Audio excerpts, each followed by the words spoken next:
So pretty big day today. Pretty much finished the rest of the drain plumbing. Kind of flip this around so everyone can see.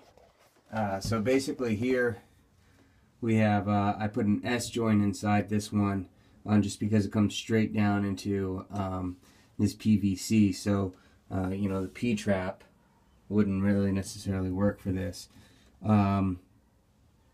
So this was kind of an interesting one, was getting this to where it's not putting a lot of pressure on this particular joint. This thing kept wanting to pop out of place right here.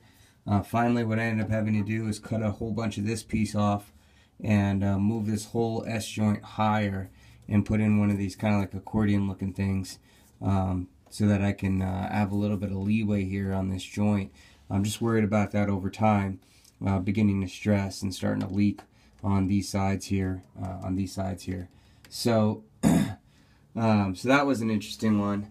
As you can see, my drain is put, the protocol for the city is a 2-inch slope, but I got clearly much more than a 2-inch slope going on this drain.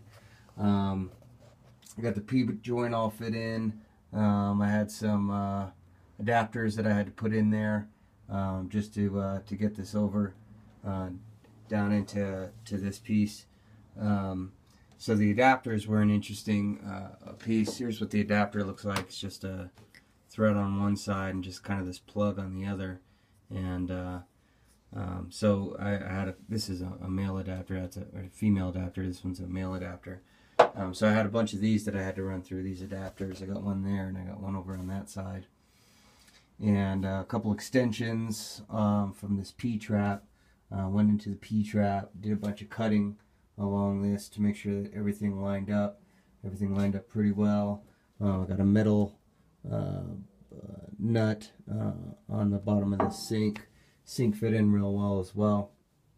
And basically my two lines come down, or you know what, I'll show that in another video.